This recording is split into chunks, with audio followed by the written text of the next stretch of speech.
Today we're taking a look at 5 cases that, despite being cold for decades and deemed unsolvable, were finally solved in 2021. I'll let you know now that I've saved the most shocking case for the very end. Today's first cold case goes back to 1989.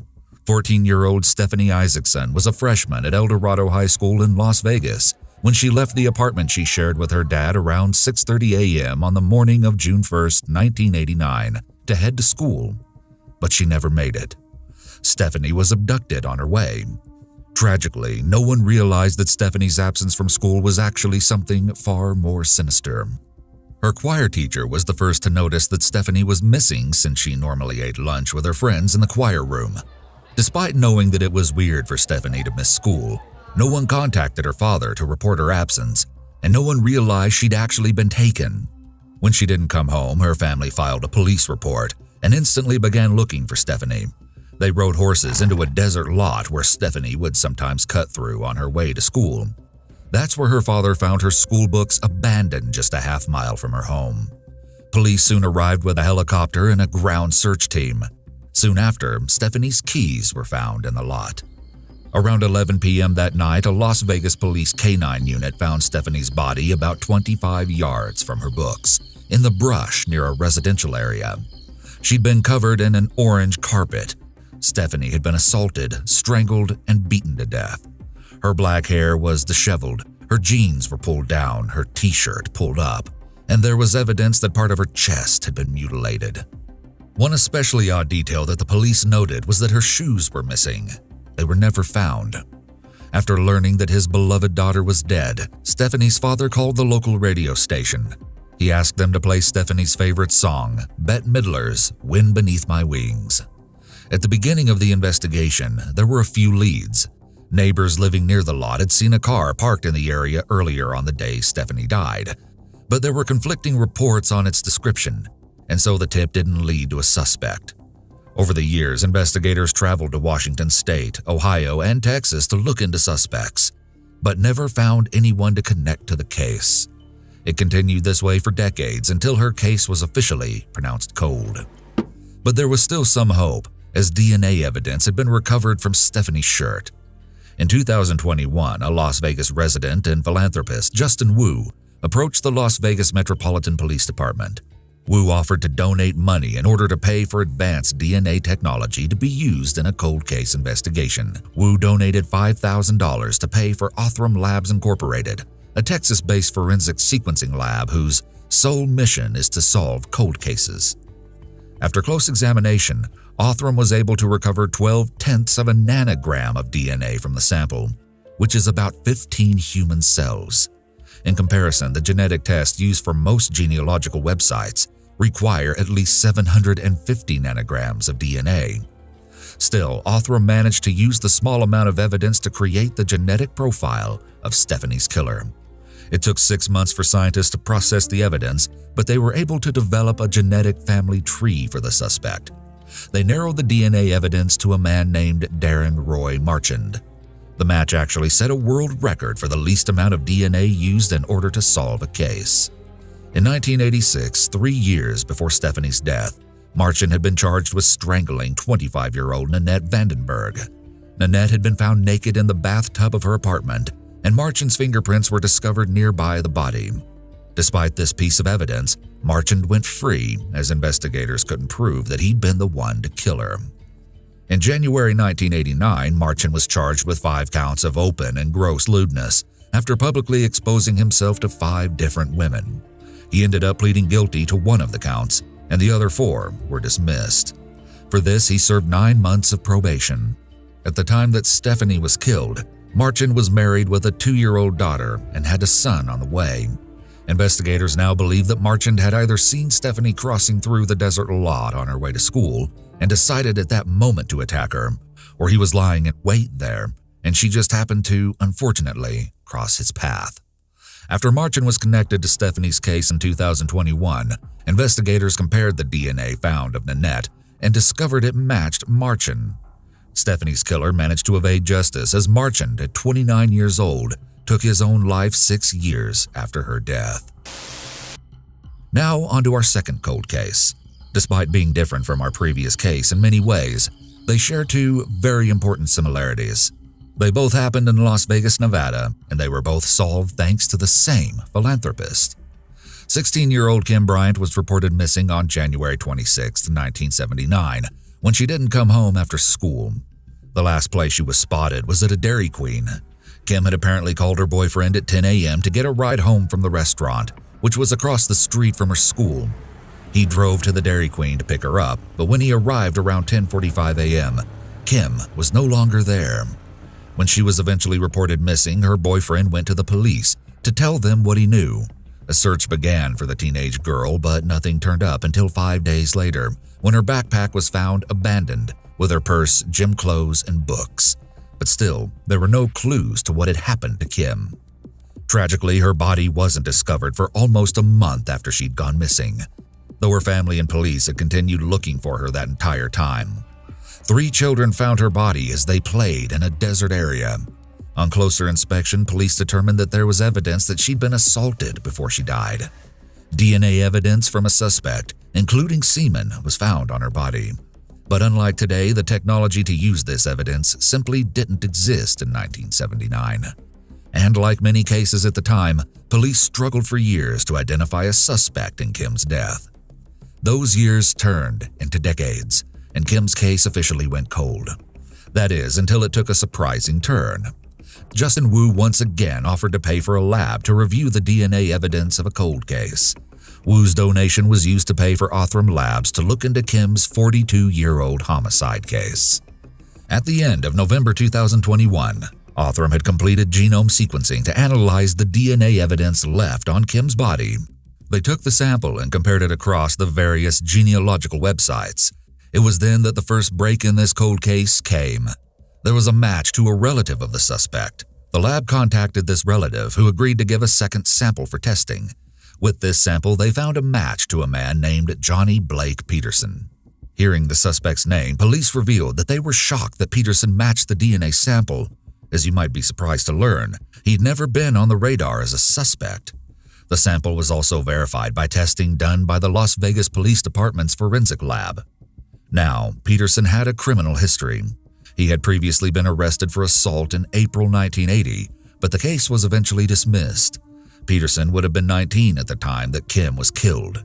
With this new information, investigators have now been able to piece together more of the story about what might have happened to Kim.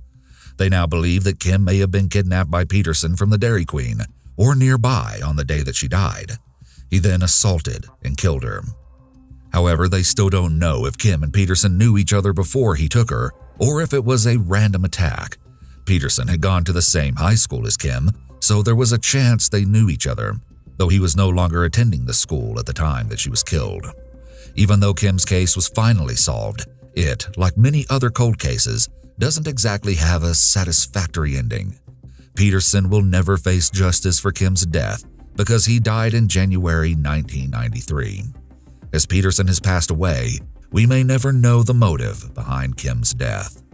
Despite this, Kim's father, Edward Elliott, finally had some sort of closure after decades without answers. But I have to tell you that this case doesn't end here, and it only gets more tragic. As of the first week of December 2021, the DNA evidence recovered in Kim's case was used to connect Peterson to another cold case that had been unsolved for 38 years. 22-year-old Diana Hansen was reported missing by her family on December 31, 1983. On that same day, her body was discovered. There was evidence she had been assaulted, and DNA was recovered from the crime scene. Over the years, different leads were explored in Diana's case, but none ever connected to a suspect. But just after Kim's case was solved, investigators decided on a hunch to compare Peterson's DNA with the sample from Diana's crime scene. A week after solving one cold case, they found out that it was a match. Peterson had killed both young women 4 years apart. As of this video, investigators are still looking to see if Peterson is connected to any other cold cases in the Las Vegas area, so I guess we'll wait and see if they find anything. Now it's time for today's third case that, as you'll find out, shows sometimes a mother's instincts are right despite evidence to the contrary. 17-year-old Maureen Brubaker Farley went missing in 1971 from Cedar Rapids, Iowa. She was last seen alive on September 17th of that year and was reported missing after she failed to show up for work as a waiter at a diner. 2 teenage boys found Maureen's body a week later in a wooded ravine near a landfill in what is today known as Tate Cummins Park. Her partially clothed body was left lying in the trunk of an abandoned junk car. Evidence indicated that Maureen had been killed somewhere else, and her body was put in the car sometime after she died. The fact that she wasn't wearing shoes, but the bottoms of her feet were clean, supported this theory. Her death was caused by a skull fracture, likely from being hit on the head. There was also evidence that she had been assaulted before her death. Mary Brubaker, Maureen's mother, knew something and she couldn't keep it to herself any longer. 6 months after Maureen's death, she wrote to Cedar Rapids police to tell them that she knew who was responsible for killing her daughter. She suspected that a man in his 50s named George Smith was her killer. Maureen knew Smith from the diner where she worked, and he also worked at a nearby liquor store. Unfortunately for us, Maureen's mother never publicly revealed why exactly she suspected Smith. Police interviewed Smith in 1971, and while there, he refused to take a polygraph test. Though a bit suspicious, investigators never found any evidence to charge him with Maureen's death. Even more suspicious was the fact that Smith would call to check in with the investigators and ask about any developments in the case, almost as if he was keeping tabs on it. Police struggled for years to find any evidence that would lead to a suspect. It wasn't until 2006 when a detective reviewing Maureen's case discovered there was evidence from her assault that could be tested for DNA. They created a complete DNA profile for a male suspect, but unfortunately it didn't come up with a match when it was submitted to the FBI's combined DNA index system. This probably meant that whoever killed Maureen had never been charged with any other crime. Though this development was exciting and brought renewed hope to Maureen's family, her case still didn't go anywhere. That is, until the 50-year anniversary of Maureen's death. And what an anniversary it would be. Police finally obtained a search warrant to collect DNA from a known relative of one of the suspects they'd considered in her case. In October 2021, they finally had answers. Thanks to DNA technology that didn't exist when Maureen was killed in 1971, police were able to confirm on the anniversary of the day her body was discovered, September 24, 2021, that George Smith had killed her. Maureen's mother, now 86, had been right all along. Smith was never prosecuted because he died in 2013 of old age at 94 years old. All of the cold cases we've covered so far have been tragic, but our next one is not only the oldest, but is especially heartbreaking because of the victim's age. On March 6, 1959, in West Central Spokane, the 9-year-old and 4th grader Candace Candy Elaine Rogers left Holmes Elementary School and headed home. On her way, she picked up 7 boxes of Campfire Girls mints, as she was a member of the Bluebirds, an organization similar to the Girl Scouts. After going home for a while, she headed out again around 4 p.m. to sell the mints by going door to door to her neighbors. Candy was last seen alive while walking through her neighborhood in the afternoon and into the night. Because it wasn't at all unusual to see children walking outside alone in the 50s, no one could be sure when they realized Candy was no longer there. You see, at this time, many people couldn't fathom that something horrible could happen to a child in a safe neighborhood. Everyone assumed Candy had simply gone back home, but she hadn't. Her mother, as most mothers do, had asked Candy to be home before it got dark, around 5:45. When she didn't make it back, her entire family, mother, grandfather, friends, and neighbors headed out to find her. But they couldn't find her. They called the police, who joined the search around 8 p.m. By 9 p.m., 6 of Candy's 7 mint boxes were found abandoned on the street. She'd probably sold the 7th box. It was believed that she'd been kidnapped. Some people even theorized that Candy had fought her attacker and thrown her mint boxes out the window of the kidnapper's car in an attempt to get someone's attention, but police couldn't confirm anything. A vast search, including 1,200 volunteers on foot, horseback, in cars, and in the skies, began in the hopes of finding Candy alive. However, another tragedy occurred during the search for Candy. A helicopter flown by 5 Fairchild Air Force Base airmen accidentally flew into high-voltage lines the day after Candy went missing. The chopper crashed into the Spokane River, and 3 men died. but the two others managed to survive. Just over 2 weeks after Candy had disappeared, 2 men were out hunting when they came across a pair of shoes near a tree. The shoes were Candy's.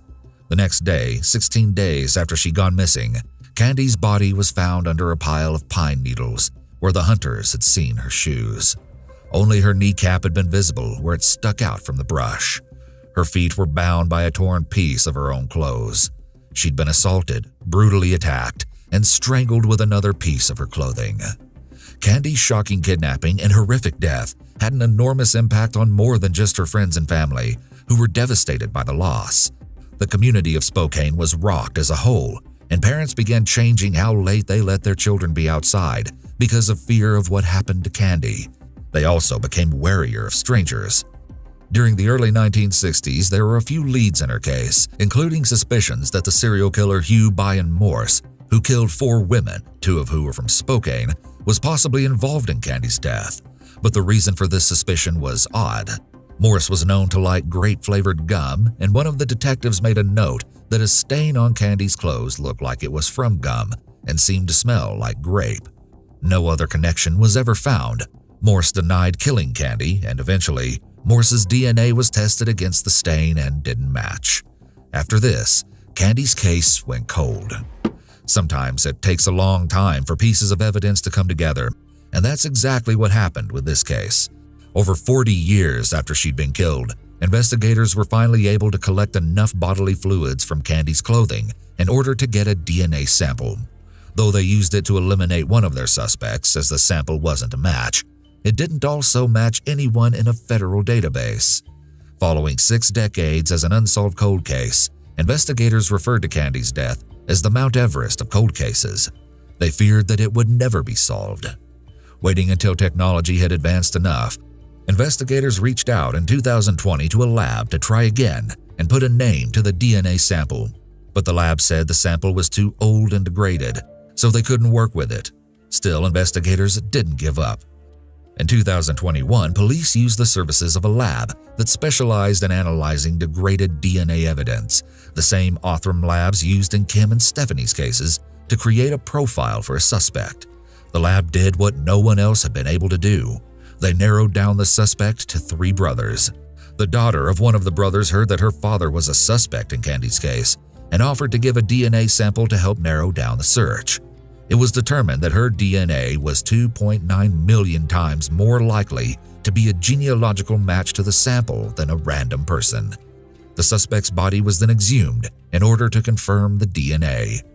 John Ray Hoff, who'd been 19 at the time of Candy's death, was named as her killer. The result was a surprise to everyone.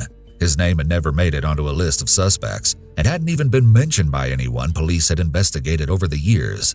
Without the DNA, he would never have been connected to Candy's death. Hoff took his own life in 1970 when he shot himself in the head at 31 years old. He had a history of issues with the law. When he was 16 in 1955, he ran away from a state boys training camp. After he was captured, he joined the military. Around the time that he died, his military records revealed that Hoff was living only 1 mile south of Candy's house. 2 years after Candy was killed, Hoff was arrested for assaulting a woman and was in jail for 6 months. Sadly, because it took 62 years to solve Candy's case and find her killer, both of her parents had died and will never know who killed their young daughter. You've made it to our final case. As we've seen so far, sometimes when one case is solved, so is another. On September 28, 1974, in Reynoldsburg, Ohio, 15-year-old Lori Nesson went to a high school football game. After the game, she hung out at a house party before walking home alone around midnight. This was the last time anyone saw her alive. Lori's naked body was found where it had been left, lying on the side of a road, while her clothing was discovered scattered across a few miles. Despite the odd circumstances surrounding her death, Lori's cause of death was ruled as undetermined by a coroner. Her case, like so many others limited by the technology of the time, went cold with no leads and no answers. It wasn't until 2020, 46 years after she was killed, that a police officer reopened the case and noticed that there were inconsistencies in the police report. Autopsy photos showed that Lori had cuts on her lips, which looked like foul play. The listed time of death also didn't seem to match the timeline of when she was last seen alive. The investigator brought all of these issues up with a superior, and finally, Lori's death was ruled to be a homicide. In December 2020, a newscast aired the update on Lori's case. That same night, someone called the police with information. The person calling was the cousin of a woman named Karen Renee Adams. 17-year-old Karen had disappeared from Whitehall, Ohio, on March 9, 1975, as she was walking from her house to a friend's. When she never showed up and her parents began to worry, they called the police to report that she was missing. Karen's body was found in a ditch the day after.